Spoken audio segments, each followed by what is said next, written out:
Now, you refer to yourself as a neurotheologian, a term we don't hear a lot. Can you tell us what you mean by that and help us understand more about how brain science connects with discipleship and maturity? Yeah, well, actually, the first book on neurotheology was written in about the year 395, something like that, after Christ, because interest in the incarnation, Jesus had a human body and he made it run right. And by that point, they'd figured out that the brain, in fact, it was the theologians that were sort of at the lead of this, said, the human brain must be doing something in here. What is it how does it work and how does it change when Jesus is there? So we're sort of taking like, what do we know about brain science, about how the thing works? And then what? Our children are leaving the faith in droves. As a result. Oh, I got to pause here. We're going live right now. How can we raise our kids to stand firm, have a faith that lasts, and navigate such a time as this? Your reports that our nation's capital has just been... To turn a nation, you have to take the next generation. Today in the news, COVID-19 numbers. I'm Jake McCandless, and this is my podcast, Stand Firm Parents. We're working together to help our children have a faith that lasts. And now, here's Jake McCandless. In this episode, I'm talking to a neurotheologian. I'll let him define what that is. Pretty cool, right? We're continuing a conversation that we've had over the past few episodes, and another longer conversation we've had for several episodes, and that's talking about developing a fully integrated faith, meaning we don't just have faith over here and life over here, but we're integrating faith into our life. And I think it's actually the other way around. We're letting faith drive our lives. And throughout this series, we've heard from a lot of different perspectives. A couple episodes ago, I introduced you to Michael Hendricks, co-author of The Other Half of Church. Today, we start the conversation with the other co-author, Dr. Jim Wilder. Along with being the author of The Other Half of Church, Dr. Jim Wilder has been training leaders and counselors for over 30 years on 5 different continents. He has extensive clinical counseling experience and is the chief neurotheologian of Life Model Works, a nonprofit working at the intersection of theology and brain science. His latest book is a bundle of 3 books talking about growing a more human community. I'm just honored that we get to have this conversation, and you're going to know why when we're done. Dr. Wilder, I thank you for taking the time to be here on Stand Firm Parents. Now, you refer to yourself as a neurotheologian, a term we don't hear a lot. Can you tell us what you mean by that and help us understand more about how brain science connects with discipleship and maturity? Yeah, well, actually, the first book on neurotheology was written in about the year 395, something like that, after Christ, because interest in the incarnation, Jesus had a human body and he made it run right. And by that point, they'd figured out that the brain, in fact, it was the theologians that were sort of at the lead of this, said, the human brain must be doing something in here. What is it how does it work and how does it change when Jesus is there? So we're sort of taking like, what do we know about brain science, about how the thing works? And then what do we know about the way it should run, which comes from God's side? And, we can't really tell the way it should be running. What's the optimum thing you do with the brain until we talk with God?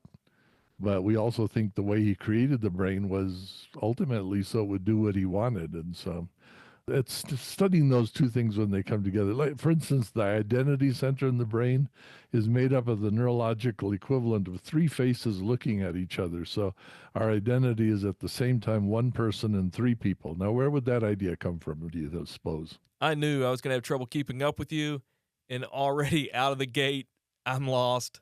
Let's go back. Did you say 395 AD as the first book on this? The Bishop Nemesius of Emesa wrote the book on the function of the brain in spiritual life. That's incredible. So did we just forget about this? It was the only book for over 1,000 years.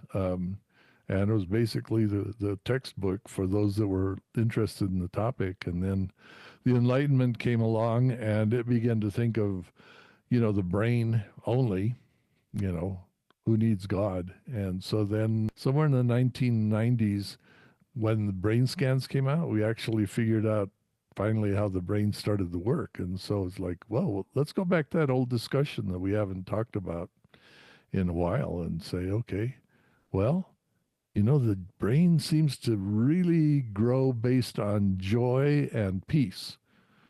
And joy comes from somebody who loves us. So we were designed to be loved and live in joy and peace. And when that goes wrong, all kinds of things don't work right inside the brain. So, maybe families are about creating joy and peace with each other. And what grows in that is joy. We're glad to be together and we become the people we were supposed to be. Only problem is we're learning from the people who we're connected with who might not know who they're supposed to be. So we might be copying a bad copy. And, we're going to need some repair. And this is the discussion that started in the 1990s. And I thought, wow, we need to get God back in this discussion again, because he's actually got an idea of how it's supposed to work. And yeah, that to me was a pretty exciting stuff.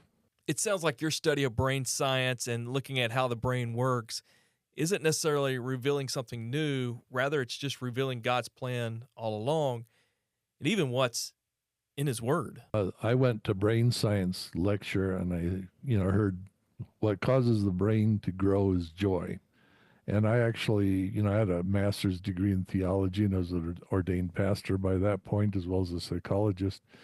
And I thought, I wonder if the Bible has anything to say about joy, because my growing up experience, my parents were missionaries and all of that, went to seminary, and joy didn't seem to be a major part of being Christians. And so I had to go back to the scripture. And then, I remember reading through the upper room discourse in John as Jesus said, "These things I have spoken to you, that my joy might be in you and your joy might be the fullest possible, the greatest possible joy." And I thought, wow, that's what grows a strong brain. I never saw this stuff before. But after a while, joy and peace, every time the Holy Spirit is mentioned almost in the New Testament, joy and peace come right with it. It's like, this seems to be a package. And and I thought about my counseling when I asked people, well, what are families for?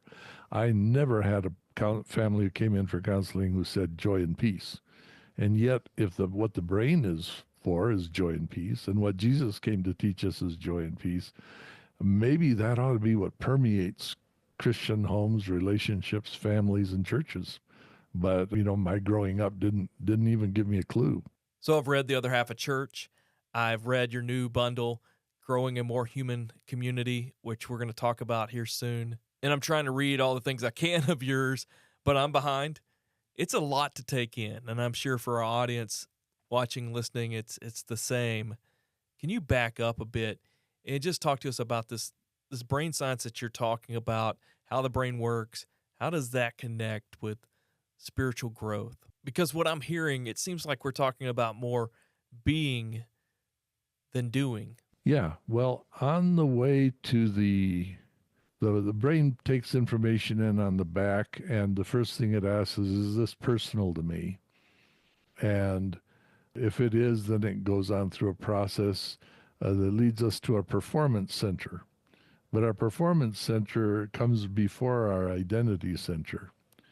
So it's very easily something we get sidetracked in, saying, in fact, about 18 months of age, most babies discover they get better results by pretending they feel something different than what they really feel. So it's very easy to grow an identity that we think is ours, but it's actually just a performance. It's a way we get results from other people. And we become whatever it is that somebody else will look for, or will get the best results that we're looking for, and not who we were created to be, which is that identity center. It's in the right orbital prefrontal cortex, which is right above your right eye. It's where they used to go when they had lobotomies and dig that out. Well, if they removed you, you didn't cause any trouble after that. Lobotomies were at one point even used with 5-year-olds who were hyperactive, you know. It was like, oh, we'll cure everything here. We just, remove you and there's not a problem. And we've actually started doing that to ourselves by, screens and all kinds of other performance related stuff. We know, like, you're just your performance. How many guys grow up to not know anything more about themselves than what they do on their jobs? Well, hi, who are you? Well, I'm a dentist. I'm a this. I'm a, it's my performance. Not what the things that I really care about in my heart. What is it that God made me to care about? Those things all have feelings associated with them. So, like, I feel strongly about this and that and the other thing. And our spiritual life, if it's about developing the person that God meant us to be, has to involve something that really controls and generates the right sort of feelings, not based on the feelings. The feelings basically that we have are the signs that something goes wrong. And when our relationships have got something going wrong, we'll feel sad or angry or depressed or all those things that are all in the prefrontal cortex. In fact, you do a brain scan of a depressed person, it's this joy center in the prefrontal cortex that's essentially off. It's not running. It's like, I got no joy in here. And no one's glad to be with me. I'm not glad to be with me, But if I perform, I can get by. And that can be so much a part of our lives. We just think that's who we are. What you just introduced us to is really what led me to searching you out and your work. And so I've been in ministry for over 25 years, most of that as senior pastor, and just recently have really changed the paradigm in which I'm doing ministry. I'm doing more of an overseas model focused on discipleship and really, genuinely doing life together. One of the things that we've found in discipleship, because discipling at a level that I've never been a part of, is that we all kind of get to a point where, okay, we've learned things, we've changed some behavior, but we hit these emotional walls, and we've got to deal with that emotional thing, the emotional issue, which for many of us, the next step is therapy, counseling, that type deal. And so I'm dealing with discipleship on a level I didn't even know existed. And through seminary, through all the pastoral training, all that stuff, I wasn't equipped or trained to deal with. Exactly. Mm-hmm. Yeah, in fact, in seminary, I went to graduate school, and psychology was also through the same seminary, but it was like two different worlds. One is all about the feelings, and the other is all about our spiritual life.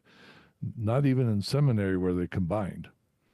So I'm, not surprised for you that these two things don't seem to fit together, and yet for our identity, who I really am, you can't separate them. They're all in the same part of the brain. And I think that's God's plan, actually. So this discipline or understanding's been missing for nearly 2,000 years, 1,500 years.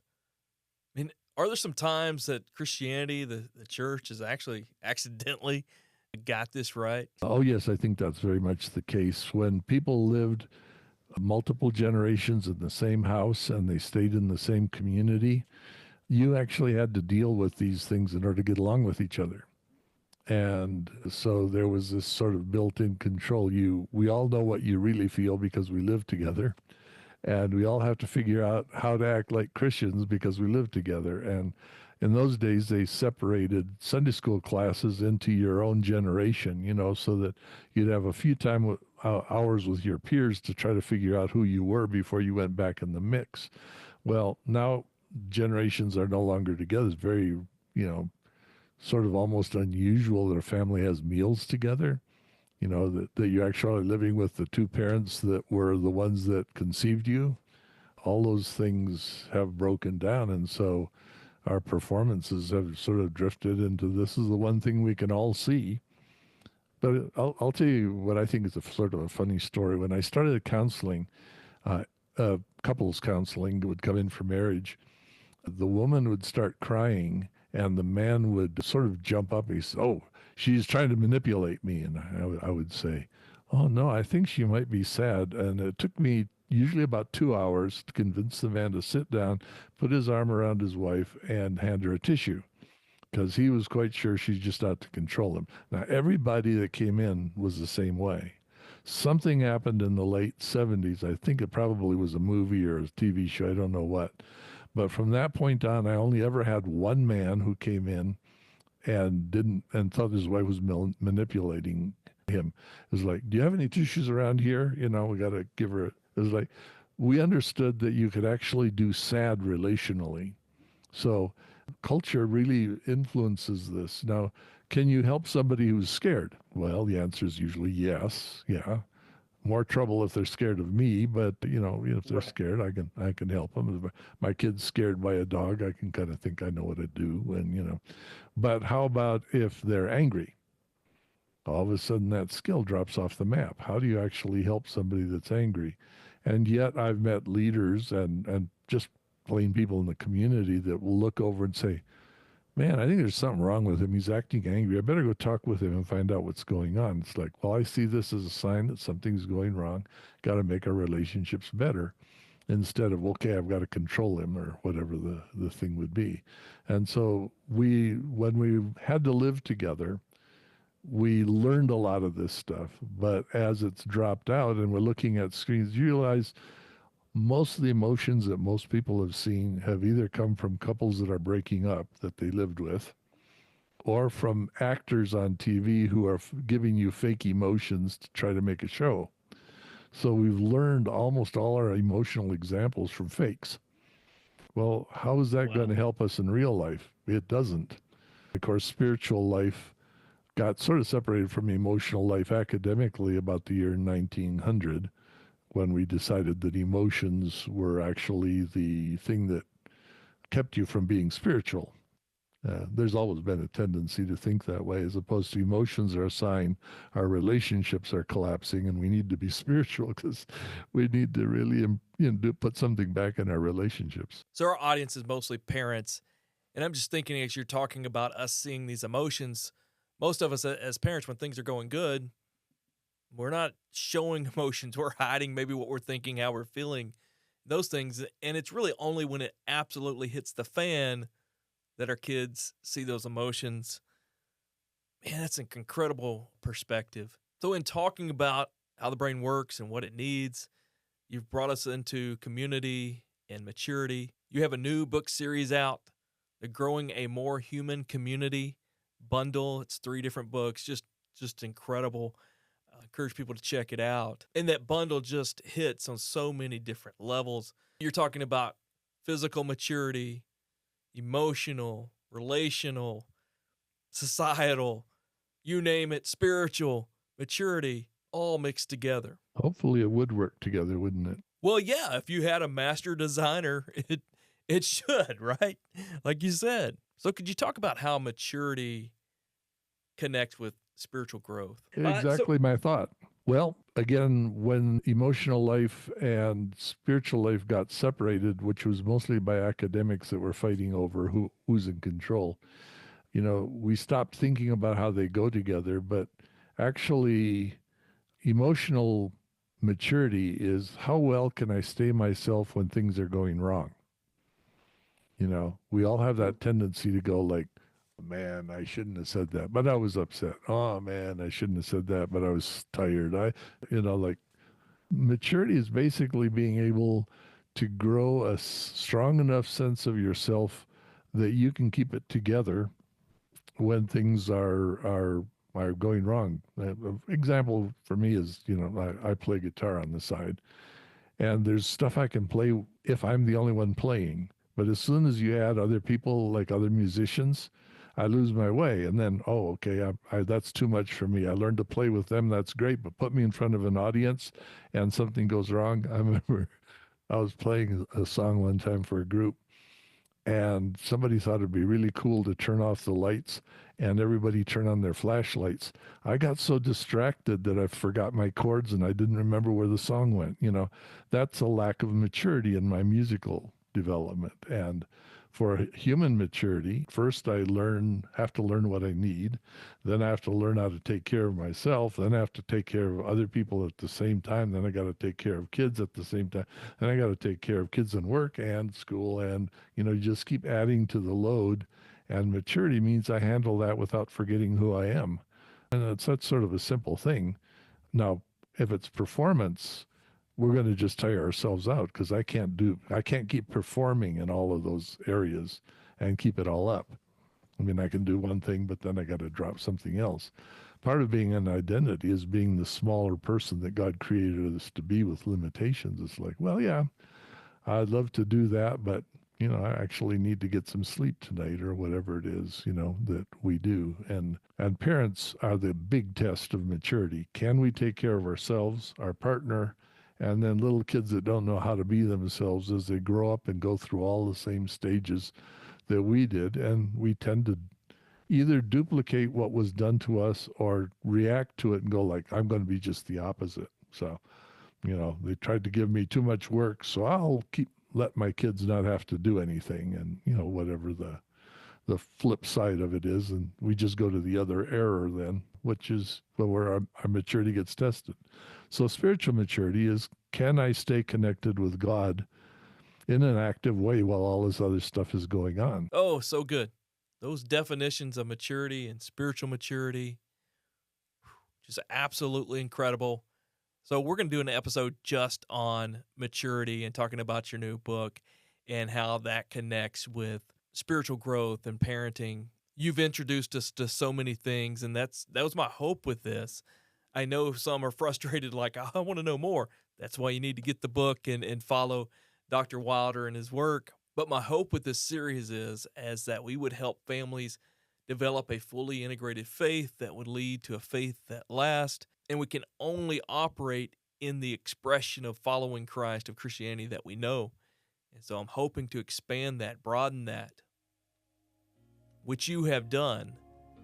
So taking what you've shared about brain science and maturity, could you give us a practical step to begin to apply this into our lives? Well, the sort of the core of spiritual maturity, I think, is being connected to God and being connected with God. The psalmist says, let's enter his gates with thanksgiving in our heart.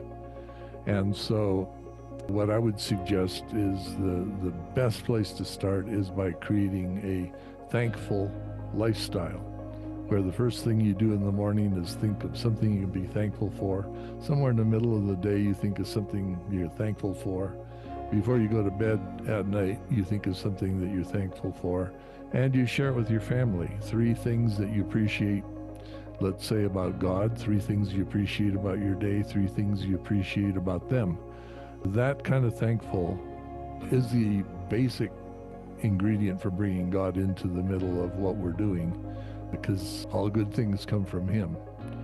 And you can start that practice, which is a joy builder, by the way. People don't seem to get offended by being around people who are thankful. And you can actually add that to anything that isn't quite going right as well. Real quick, could you tell us the brain science behind what you just gave as a practical step? Well, the thing that happens in our brains is if we're feeling thankful, especially in our bodies, it is the sign that our whole brain is on and running. What we call the relational circuits in your brain, the part that create your identity with others. All of that has to be running in order to be able to think and feel something that we're thankful for. So we're basically saying, here's a way to make sure your whole brain is up and running.